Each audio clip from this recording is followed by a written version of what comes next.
Selamat datang kembali di pembahasan kita. Kita semua suka cerita kan ya?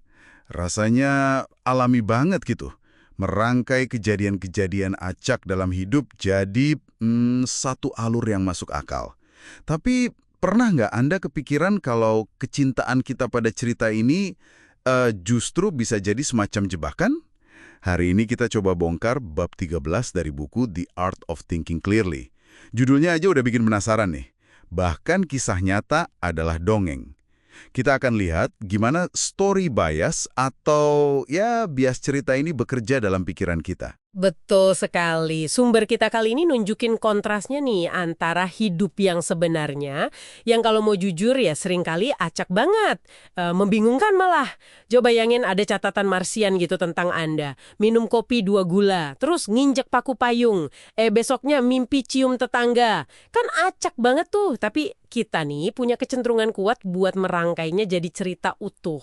Yang punya makna gitu. Nah, misi kita kali ini kita gali lebih dalam kenapa sih kita butuh cerita ini dan gimana narasi yang kelihatannya rapi ini justru bisa menyesatkan Anda.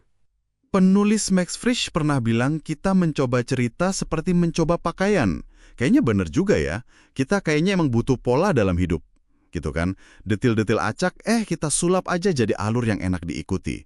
Dan ini nggak cuma buat hidup pribadi loh. Sejarah dunia pun kita gituin juga. Kita poles jadi cerita yang, konsisten. Tapi apa ini selalu bagus ya? Nah, justru di situ letak biasnya menurut sumber ini. Cerita itu pada dasarnya menyederhanakan, bahkan bisa mendistorsi realitas.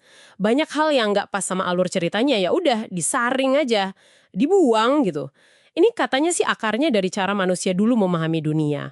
Lewat cerita, mitos, jauh sebelum kita mikir apa ya, secara ilmiah atau filosofis. Jadi ya, sumber ini ngingetin kita buat agak curiga sedikit lah sama kekuatan cerita. Ada contoh menarik banget di buku ini. Coba bandingin dua kalimat ini ya. Laporan A, raja meninggal, lalu ratu meninggal. Udah gitu aja. Sama cerita B, raja meninggal, lalu ratu meninggal karena kesedihan. Nah, coba Anda rasain. Mana yang lebih nempel di ingatan? Pasti B kan, kebanyakan orang gitu. Padahal kalau dipikir-pikir secara teori informasi nih, yang A kan lebih pendek, harusnya lebih gampang diingat dong. Tapi otak kita nggak gitu kerjanya ya. Iya, nggak gitu. Kita tuh haus akan sebab akibat, akan makna. Cerita B itu ngasih itu. Jadi rasanya lebih memuaskan dan lebih gampang nempel. Dan ini bukan cuma soal dongeng kerajaan aja loh. Ini kejadian tiap hari. Pengiklan dan cerdas, kayak Google di iklan Parisian Love itu misalnya. Mereka nggak jual fitur produk kan, mereka jual cerita. Dan itu, wah, berhasil banget. Oh iya ya, ingat iklan itu. Bikin baper ya. Betul. Kita lihat ini juga di berita, di gosip, bahkan cara kita ngejelasin sukses atau gagalnya kita sendiri. Selalu ada ceritanya. Wah, jadi pemahaman kita tentang banyak hal, termasuk peristiwa-peristiwa besar dalam sejarah, gitu, bisa jadi cuma ilusi dong ya. Ilusi yang kita ciptain setelah kejadiannya. Tepat sekali. Itu konsekuensinya. Kita jadi ngerasa paham banget kenapa misalnya perjanjian Versailles kok ujung-ujungnya jadi Perang Dunia II. Atau kenapa kebijakan moneter Alan Greenspan dulu itu, wah kok bisa memicu krisis Lehman Brothers. Atau bahkan kenapa Harry Potter bisa laku keras banget gitu. Padahal menurut sumber ini, pemahaman itu seringkali kita bangun ya setelah semuanya terjadi. Post facto gitu. Jadi kayak merasionalisasi ke belakang ya? Bisa dibilang gitu, dan ini bahaya loh, karena bisa ngasih rasa percaya diri yang palsu, kita jadi ngerasa ngerti banget, padahal mungkin enggak. Akibatnya, kita jadi lebih berani ambil resiko, kayak jalan di atas es tipis, tapi nggak sadar kalau itu tipis. Dan ini bisa relevan banget buat Anda juga kan? Mungkin pas mutusin mau investasi karena dengar cerita bagus tentang prospek perusahaan.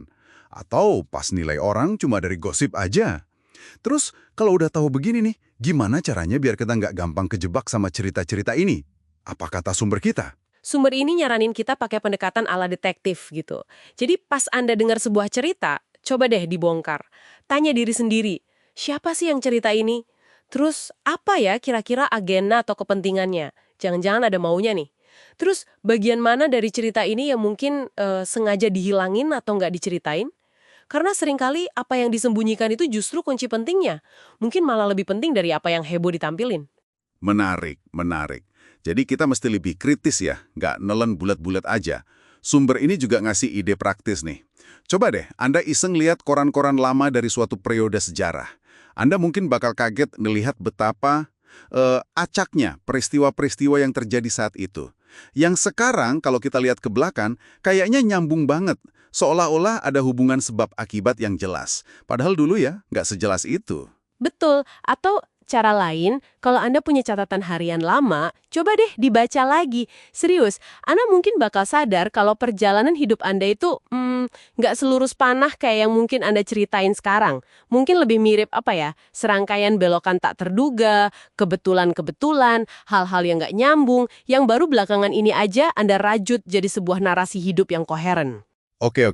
Jadi kesimpulannya nih, cerita itu emang menarik banget ya. Dan kayaknya nggak bisa dihindari juga dalam cara kita memahami dunia. Itu udah bawaan kita kayaknya. Tapi yang penting, kita perlu selalu sadar kalau cerita itu punya kekuatan buat menyederhanakan, kadang mendistorsi, dan ya itu tadi, ngasih kita rasa paham yang sebenarnya semu. Betul. Dan sebagai penutup, mungkin ada satu hal nih yang bisa Anda renungkan sendiri nanti.